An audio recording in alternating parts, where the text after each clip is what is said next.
with him a few days ago, but he never seemed to show up. Do you know when he'll return? You are? Isn't that a coincidence? Why are you looking for him?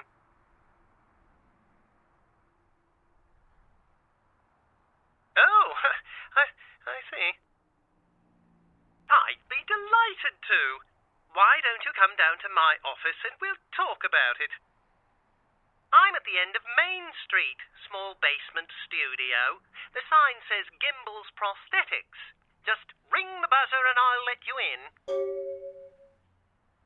Very good. And might I say that you have the most colourful way of saying things. Very interesting dissection of the language. Well, anyway, speak with you soon.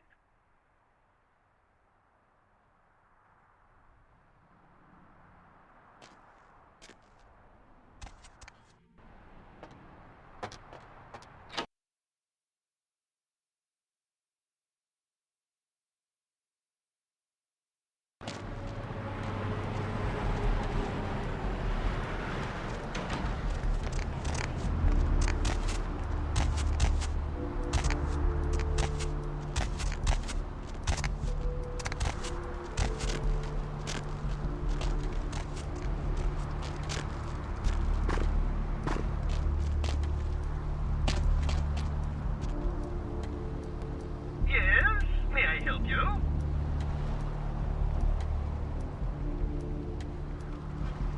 Oh, right. I'll buzz you in.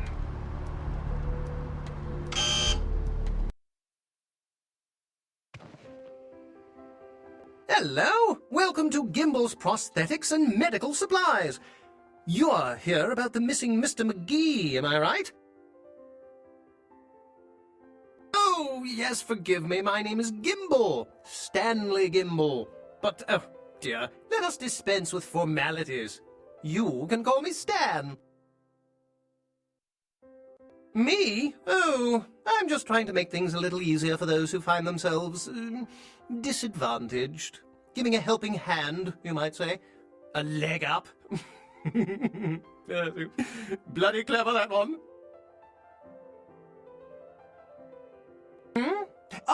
Oh, you mean the arm? Yes, that's an interesting story, if you've got the time for one. Well, you might say I have a certain love affair with the human anatomy. An obsession, really. Prosthetics seemed a natural occupation in which to, focus my enthusiasm, as it were. Well, I came to realize that I would never truly reach mastery in prosthetics without knowing what it was like to have to use one. And so I decided, quite out of the blue actually, to cut off my own arm. My work, as you can well imagine, has quite improved since then.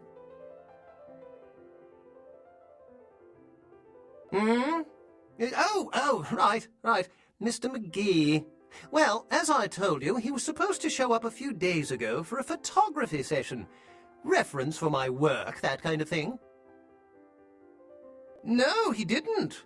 Earlier, I had asked him to take a few pictures of himself for my perusal. A sort of, resume, you might say. And that was the last I'd heard of him. Carson? No. I don't think so, anyway. Oh, look, I know I've got some information on Mr. McGee back in my files. Do you want me to try and dig it up? Don't mention it. Just wait here a moment, and I'll be right along. Oh, you have such beautiful arms. I absolutely must have them.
get me out of here, man. This guy's a freaking nut job. Who, Gimbal? Yeah, Gimbal. That guy's been taking pieces off of me and McGee over here for the last 3 days. He's crazy, man. Freaking crazy. Hey, hold on. Hey, hold on.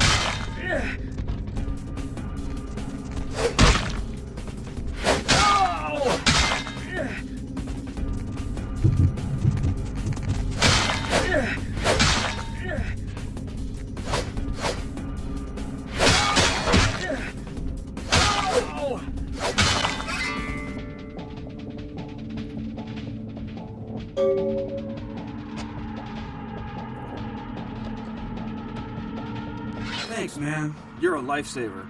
I wasn't sure I was gonna make it. I'm telling you, I've been on some weird cases, but this one takes the cake. Ha ha ha, that's funny. Cut it with the Carson jokes, will ya? In case you didn't notice, this ain't exactly the Tonight Show down here.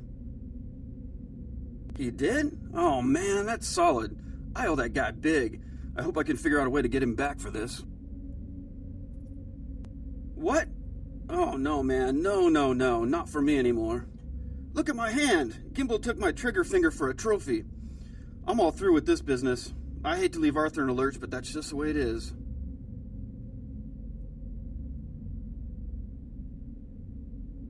Thanks again. Don't worry, I'll take care of old Stumpy here.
Sewers are all moneyed with 1,000 lonely sewers. Hello, LA. You're up way past your bedtime, aren't you? Hope you've What's shaking? Something comfortable. I know I have. If you're new to town or just new to this whole radio thing, What? you're listening to Ain't coming back? What do you mean he ain't coming back? Spend the night with you first thing in the morning, guaranteed. Well, looks like the Man, that's a tough one. Bounty hunter ain't no good without his trigger finger. Well, hell, that really leaves me in hot water, boy. Gonna cost old Arthur real good. Who do I have the pleasure of speaking to? Hi, Deb. This is, Vigo. I got this guy with a sheet a mile long, put in on 3 warrants. His girlfriend put up for the bond, and now he missed the court date. I can't get in touch with either of them. Want a job? Well, it won't be much of a job since you ain't licensed and all, but until I can get me another bounty hunter, I need you to find out if this guy skipped town or what.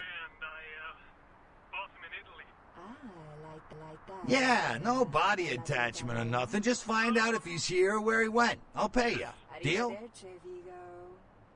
2, you're on the Great, all right. The guy's name is Mike Durbin. Goes by the name Muddy. His girlfriend put up for his bond. She lives over there above Tripp's pawn shop. Her name is Marion Murrieta, but I haven't been able to get in touch with her. People have got to know. They've got to know because they don't know. They won't report this stuff on the news because they own the news. Well, I wouldn't normally tell you this, but since you did help me out, Trip down at the pawn shop. He's a little fried and paranoid, so we don't usually sell guns to anyone. But just tell him old Arthur sent you. He'll set you up all right. Attention. All right. As we all know, the Americans established a moon base back in the What the?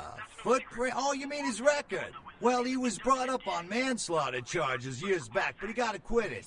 Since then, he's been in and out for this, that, small-time stuff mostly. You know why? I'll tell you why. The reason Most recently, he was brought in as part of a big case on stolen auto parts. It's this big chop shop thing that's going on in Santa Monica. Been in the paper. to get back at the Introvidence, aka That's right, Mary Ann Murrieta, in them crappy places above the pawn shop.